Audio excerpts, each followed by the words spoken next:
Dear students, welcome to my YouTube channel.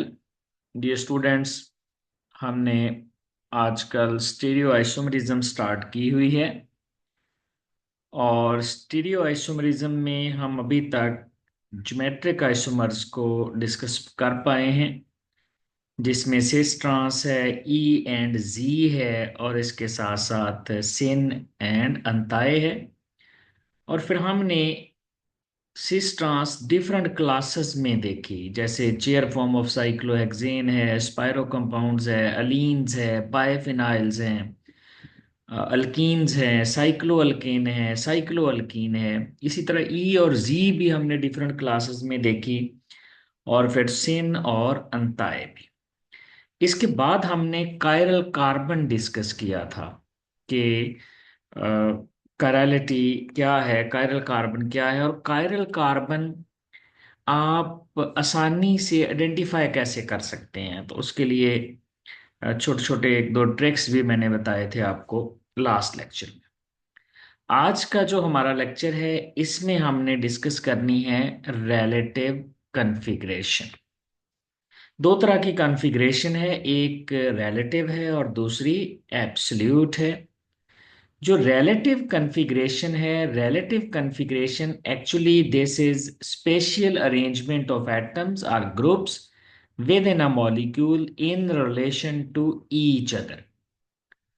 यानी इसमें हम स्पेशियल अरेंजमेंट देखते हैं, स्पेस में अरेंजमेंट देखते हैं एटम या ग्रुप्स की और विद इन अ मॉलिक्यूल।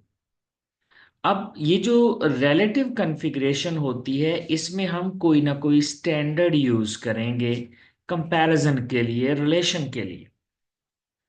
जैसे देखें, हम जब बात करते हैं मैसेज की तो हम कहते हैं हमने ये मैसेज कंपेयर करके निकाले हैं विद कार्बन 12, यानी कार्बन 12 हमारा स्टैंडर्ड है और इसी वजह से हम उस मैस को कहते हैं रिलेटिव एटॉमिक मैस, क्योंकि हमने रिलेटिवली देखा, हमने इन रिलेशन टू कार्बन 12 देखा। तो ये ऐसी आइसोमरिज्म है, सॉरी ये ऐसी अरेंजमेंट है, ये ऐसी कन्फिग्रेशन है जिसमें हमें स्टैंडर्ड भी चाहिए होता है। जैसे इसमें हम डी एंड एल को डिस्कस करेंगे। सिस ट्रांस हम पहले डिस्कस कर चुके हैं। सिस में हम देखा करते थे स्पेशल अरेंजमेंट में कि एक जैसे ग्रुप सेम साइड पे आ गए हैं तो हम उसको सिस कहते हैं, अगर वो ऑपोजिट साइड पे हैं तो उनको ट्रांस कहते हैं। और इसी तरह रेथ्रो एंड थ्रियोज, तो ये रिलेटिव टू ईच अदर है। जैसे डी कन्फिग्रेशन अगर किसी की है तो हम इसी से रिलेट करके दूसरे कंपाउंड की कन्फिग्रेशन बताएंगे। तो रिलेटिव कन्फिग्रेशन में हम रिलेट करके बताते हैं और उसके लिए जो हमारा स्टैंडर्ड है उसके साथ हम इसको कंपेयर करते हैं। तो सबसे पहले D and L configuration. D and L configuration हम देखते हैं आमतौर पर शुगर्स में और अमीनो एसिड्स में, दो क्लासेस हैं। शुगर्स में भी फिर देखेंगे कि ओपन चेन में और साइक्लिक में कैसे आइडेंटिफाई करते हैं कि ये डी आइसोमर होगा या एल आइसोमर होगा। अब याद रखिएगा ये जो डी और एल आइसोमर्स हैं, डी, कैपिटल डी और कैपिटल एल, इनका लाइट की रोटेशन से, इनका ऑप्टिकल एक्टिविटी से कोई ताल्लुक नहीं है। इनका आर और एस से भी कोई ताल्लुक नहीं है। यानी हो सकता है एक हमारे पास एल आइसोमर हो लेकिन वो लाइट को राइट की तरफ रोटेट करे, डेक्स्ट्रो हो, डेक्स्ट्रो हो सकता है वो एल आइसोमर हो और उसकी एब्सोल्यूट कन्फिग्रेशन आर हो। यानी इसका ताल्लुक जो है वो ना तो डेक्स्ट्रो लीवो यानी ऑप्टिकल एक्टिविटी से है, ना ही आर और एस एब्सोल्यूट कन्फिग्रेशन से है। इसी तरह जो हमारे पास डी आइसोमर है वो डी वाला आइसोमर हमारे पास आर भी हो सकता है और एस भी हो सकता है और डेक्स्ट्रो भी हो सकता है और लीवो भी हो सकता है।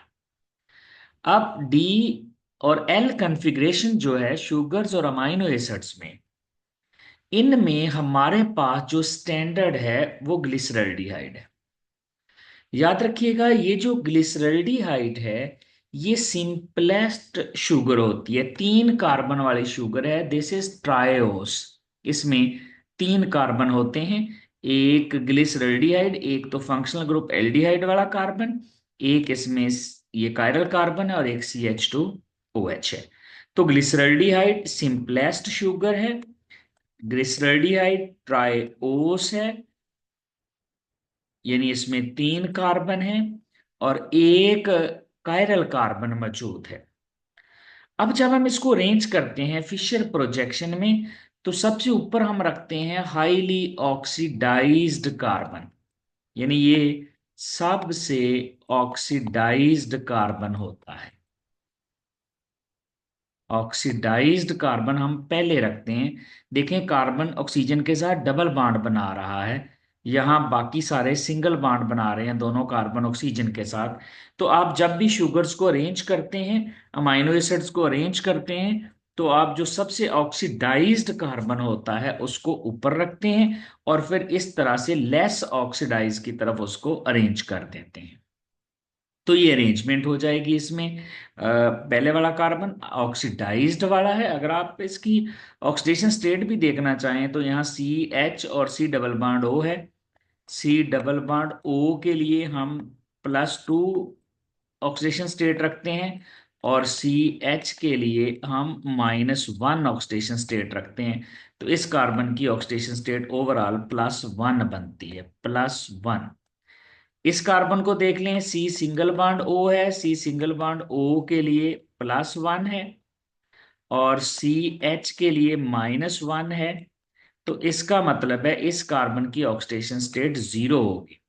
देखिए ऊपर और नीचे कार्बन है, कार्बन जब कार्बन से जुड़ा होगा तो फिर ऑक्सीडेशन स्टेट 0 कंसीडर की जाती है। अब आखिरी कार्बन को देखें, आखिरी कार्बन के साथ CO है। CO के लिए हम कहते हैं +1 और इसके साथ 2 CH हैं। CH के लिए -1 है, लेकिन चूंकि 2 CH हैं तो ये हो जाएगा -2। ओवरऑल इस कार्बन की -1 बनेगी, तो ये -1। तो देखें ये +1 है ऑक्सीडाइज्ड वाला, उसके बाद 0 और फिर -1। इस तरह से हम शुगर्स में अरेंजमेंट लगाते हैं कार्बन की।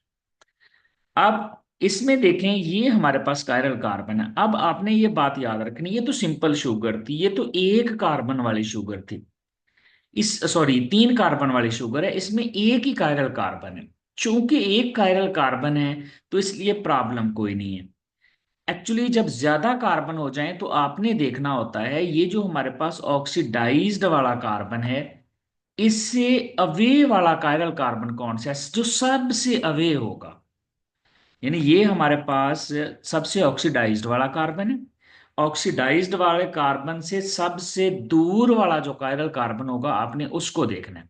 इसमें एक ही कायरल कार्बन है, तो आप देखें इसका ये जो OH है वो राइट साइड पे है। अगर राइट साइड पे हो तो हम कहते हैं ये डी आइसोमर है, डी ग्लिसरल्डिहाइड है। और अगर ये लेफ्ट साइड पे आ जाए तो फिर हम इसको कहते हैं ये एल ग्लिसरल्डिहाइड। अब इसमें एक दो बातें जिनका आपने ध्यान रखना है। एक बात तो आपने ये ख्याल रखनी है कि ऑक्सीडाइज्ड कार्बन सबसे ऊपर रखना है। दूसरी बात जो आपने ध्यान रखनी है कि आपने ये जो डी और एल कॉन्फ़िगरेशन है ये आपने चेक करनी है उस कायरल कार्बन से जो जो सबसे अवे है ऑक्सीडाइज्ड वाले कार्बन से सबसे दूर है। और जो सबसे दूर वाला कायरल कार्बन है, अगर उसका OH, जरूरी नहीं OH हो, इसकी बजाय कोई भी इलेक्ट्रोनेगेटिव ग्रुप हो सकता है, इलेक्ट्रोनेगेटिव एटम हो सकता है। अगर तो उस कायरल कार्बन का जो ज्यादा इलेक्ट्रोनेगेटिविटी वाला पार्ट है वो राइट साइड पे हो तो हम डी कहते हैं, और जो लेफ्ट साइड पे हो तो हम उसको एल कहते हैं। तो इस तरह से हमें डी और एल कन्फिग्रेशन का पता चलता है।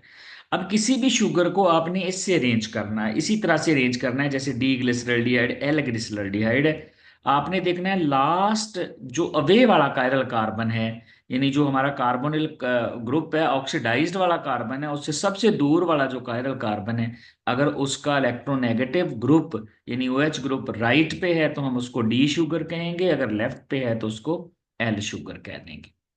जैसा कि देखें कुछ एग्जांपल्स इसकी डी और एल कॉन्फ़िगरेशन की। जो कि शुगर्स में और अमाइनो एसिड में ये वाली शुगर देखें। अब इसमें देखें, ये सबसे ऊपर वाला कार्बन, ये सबसे ऑक्सीडाइज्ड वाला कार्बन है, सी डबल बॉन्ड ओ, ये वाला मोस्ट ऑक्सीडाइज्ड, और इसकी ऑक्सीडेशन स्टेट +1 होती है इस कार्बन की, जबकि लास्ट वाले की यहाँ -1, और जितने भी दरमियान में हैं सबकी 0 हो। अब इसमें टोटल 4 कार्बन है। लास्ट लेक्चर में आपको मैं कायरल कार्बन आइडेंटिफाई करने का तरीका बता चुका हूं।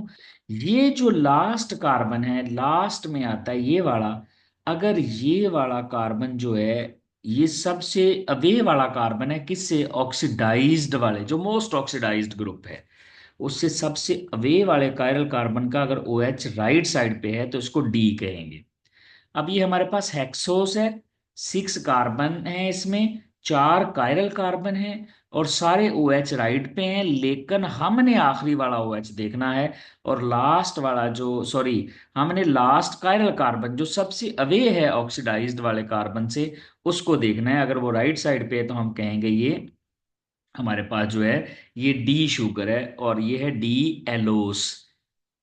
आपने इस लिहाज से उसको डी कहा है, क्योंकि ये बिल्कुल ग्लिसरल्डिहाइड की तरह है। डी ग्लिसरल्डिहाइड में भी कायरल कार्बन का OH राइट साइड पे था, तो हमने उसको डी कहा था।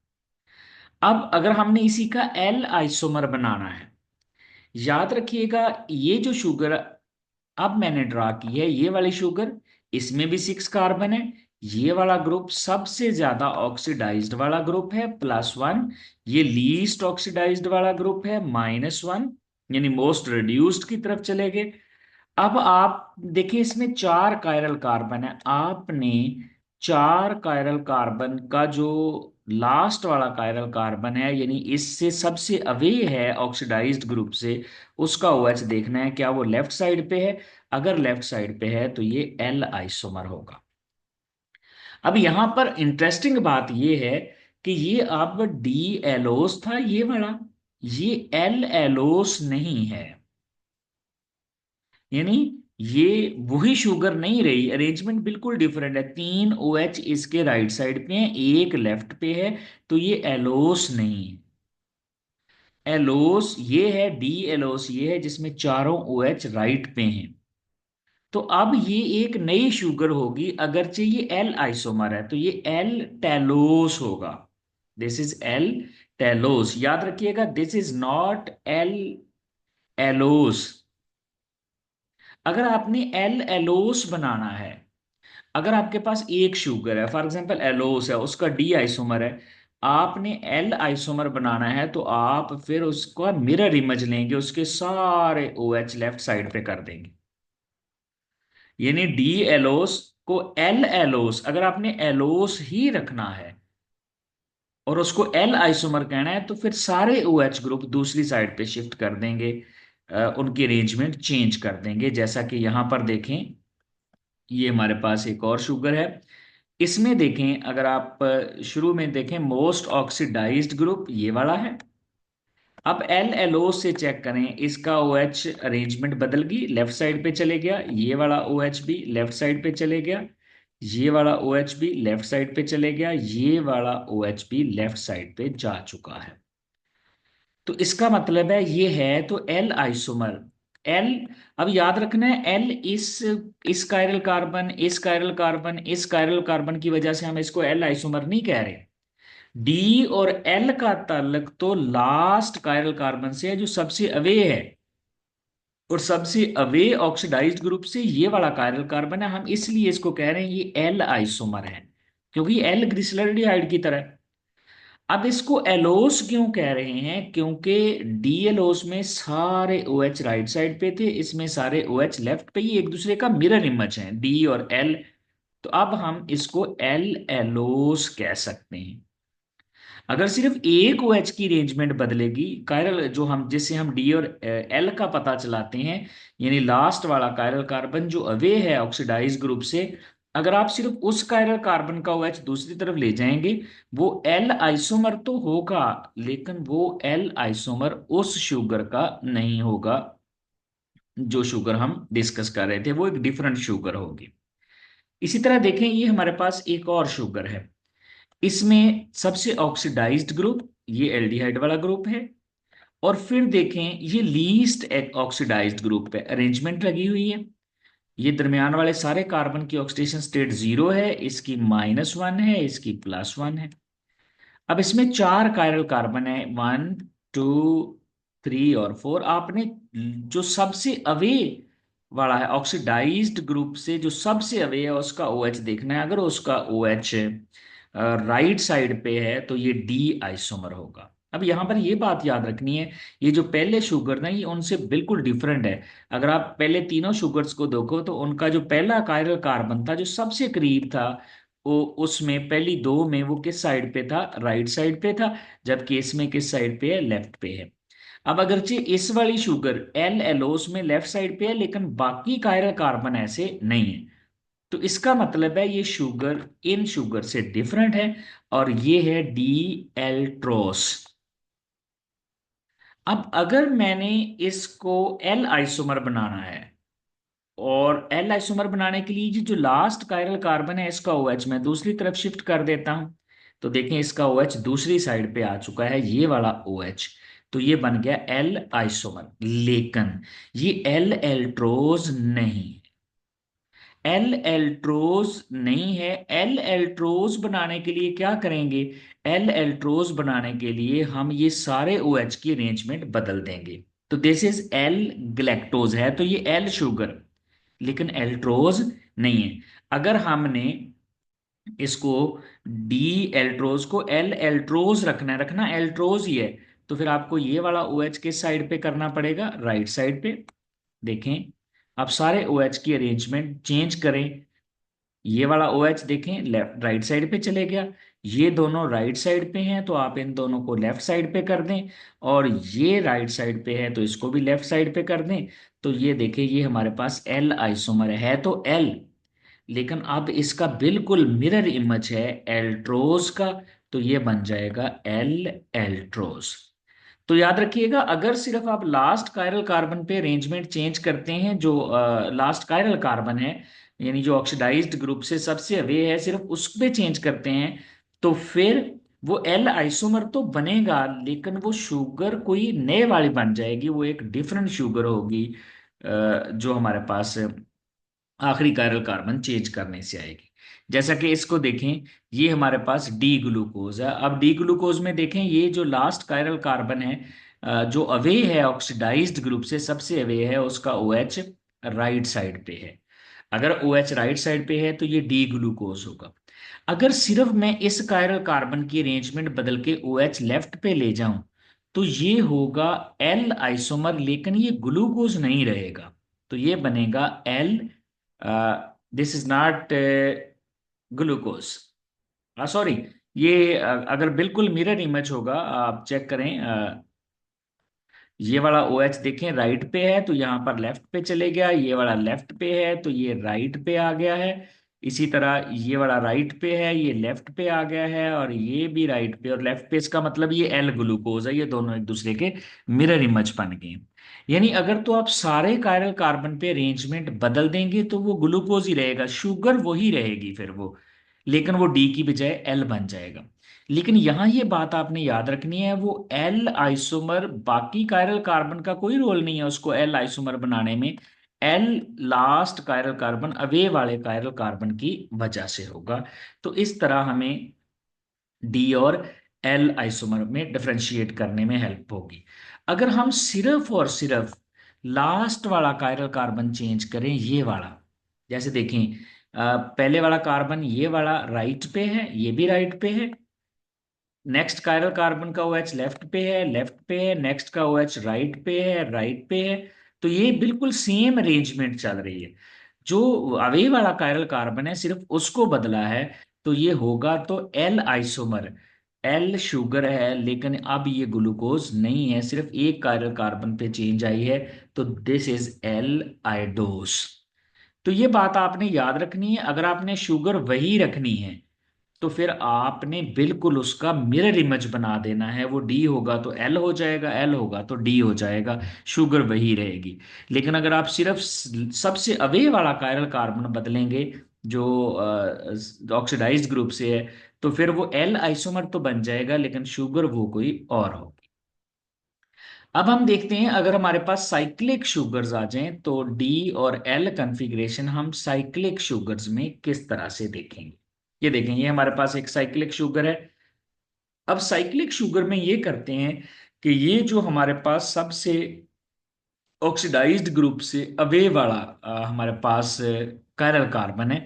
जैसे देखें, ये 1 है, ये 2, 3, 4 और 5। अब देखें, जब हम ग्लूकोज वगैरह की ओपन स्ट्रक्चर बनाते हैं तो उसमें 4 कायरल कार्बन होते हैं, लेकिन जब हम उसकी साइक्लिक स्ट्रक्चर बनाते हैं तो उसमें 5 कायरल कार्बन हो जाते हैं। अब जो सबसे अवे वाला ग्रुप है, सबसे अवे वाला कार्बन आपको याद है वो वाला था जिसके साथ CH2OH ग्रुप लगा हुआ था। तो आपने CH2OH ग्रुप को देखना है, अगर तो ये अबव दी प्लेन होगा तो फिर ये डी आइसोमर होगा, तो ये डी ग्लूकोज है। अगर ये बिलो दी प्लेन चले जाएगा तो फिर ये एल ग्लूकोज हो जाएगा। ये देखें, ये बिलो दी प्लेन है। लेकिन एक और बात यहाँ पर आपने ध्यान से रखनी है, याद रखनी है, चूंकि हम इसको ग्लूकोज ही कह रहे हैं तो इसका मतलब है फिर हर जगह पे अरेंजमेंट बदल जाएगी। जैसे देखें, कार्बन नंबर 1 का OH नीचे है, लेकिन इसमें कार्बन नंबर 1 का OH ऊपर है। कार्बन नंबर 2 का OH बिलो दी प्लेन है, यहाँ अबव दी प्लेन है। कार्बन नंबर 3 का OH अबव दी प्लेन है, यहाँ बिलो दी प्लेन है। 4 का बिलो दी प्लेन है, यहाँ अबव दी प्लेन है। यहाँ CH2OH अबव दी प्लेन है, यहाँ बिलो दी प्लेन है। तो इसका मतलब है चूंकि सारे कायरल कार्बन पे चेंज आ गया है तो ये रहेगा तो ग्लूकोज ही। लेकिन याद रखें, डी और एल का ताल्लुक सबसे अवे वाले ग्रुप से है जिसमें ये CH2OH ग्रुप लगा था। अगर वो अबव है तो वो डी होगा, अगर वो बिलो होगा तो वो एल होगा। अब याद रखना, अगर मैं बाकी कायरल कार्बन को चेंज ना करता, सिर्फ ये 5 वाले कार्बन का मैं CH2OH ग्रुप नीचे कर देता, H ऊपर कर देता, तो ये होता तो एल आइसोमर, एल शुगर होती, लेकिन अब ये ग्लूकोज ना रहती, क्योंकि ग्लूकोज का एल आइसोमर बनाने के लिए सारे कायरल कार्बन चेंज करने पड़ेंगे।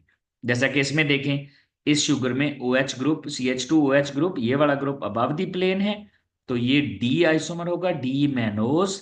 और अगर एल मैनोज करना है तो सारे कायरल कार्बन बदलने पड़ेंगे। तो ये देखें, अगर मैनोज रखना है, मैनोज ही रखना है। अगर मैनोज नहीं रखना, सिर्फ एल आइसोमर बनाना है, तो सिर्फ CH2OH ग्रुप को नीचे कर देंगे। तो यहां पर आप देख सकते हैं, यहाँ पर ये फर्स्ट वाला कार्बन का OH बिलो दी प्लेन था, मैंने अबव दी प्लेन कर दिया। नेक्स्ट दोनों अबव दी प्लेन थे, वो बिलो दी प्लेन हो गए।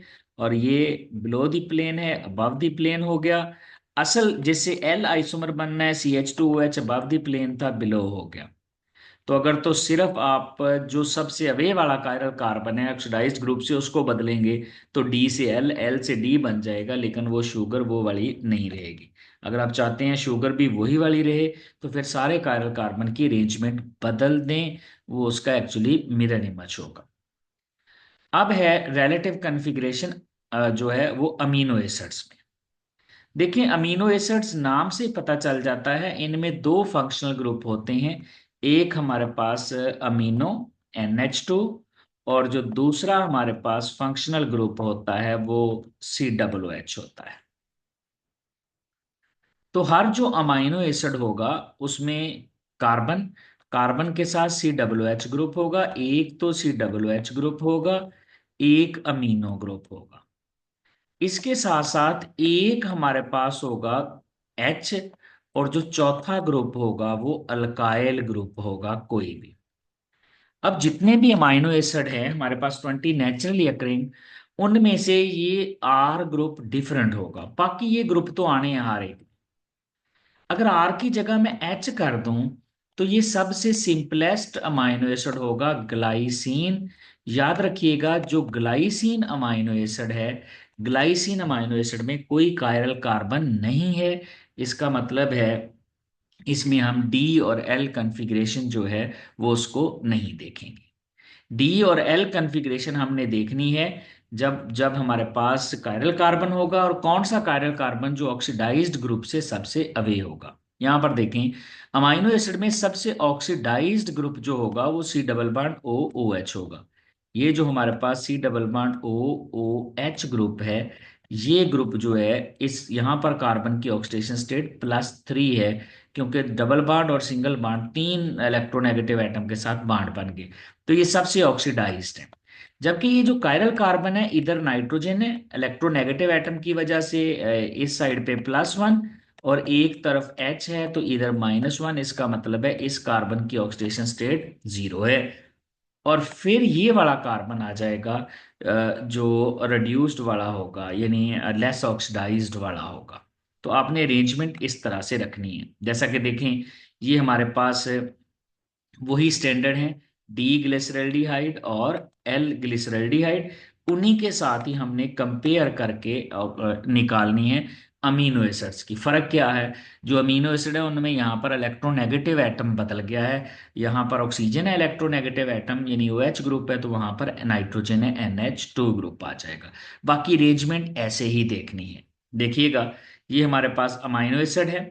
अब इस अमीनो एसिड में ये सबसे ऑक्सीडाइज्ड वाला ग्रुप है, और फिर कायरल कार्बन है, और फिर रिड्यूस्ड वाला, इस कार्बन की ऑक्सीडेशन स्टेट -3 है, जबकि इस कार्बन की ऑक्सीडेशन स्टेट +3 है, और इसकी ऑक्सीडेशन स्टेट 0 है। अब यहां पर जो है हमारे पास सबसे अवे वाला जो कायरल कार्बन है, चूंकि कायरल कार्बन एक ही है, उसमें देखें ये जो इलेक्ट्रोनेगेटिव ग्रुप है ये लेफ्ट साइड पे है। अगर ये लेफ्ट साइड पे है तो ये बिल्कुल वैसे ही है जैसे एल ग्लिसरल्डिहाइड है, तो इसका मतलब है ये जो अमाइनो एसिड है ये एल आइसोमर होगा। अब एल आइसोमर में ये अमाइनो एसिड का नाम एलानीन है, तो ये बन जाएगा एल एलानीन। अगर हम इसको राइट साइड पे ले जाएं इलेक्ट्रोनेगेटिव ग्रुप को, ये जो NH2 ग्रुप है, तो फिर हम इसको कहेंगे डी एलानीन। तो ये बिल्कुल स्टैंडर्ड वही है ग्लिसरल्डिहाइड, उसी से आपने कंपेयर करना है और देखना है। ऑक्सीडाइज्ड वाला ग्रुप आपने ऊपर रखना है, मोस्ट ऑक्सीडाइज्ड, और अरेंज कर देना है, और फिर जो लास्ट कायरल कार्बन होगा उससे रिलेट करना है। एक और अमाइनो एसिड देखें, ये हमारे पास फिनाइल एलानीन है। यहाँ पर अमाइनो ग्रुप लेफ्ट साइड पे है, लेफ्ट साइड का मतलब है एल फिनाइल एलानीन, और राइट साइड का मतलब है ये बन जाएगा डी फिनाइल एलानीन।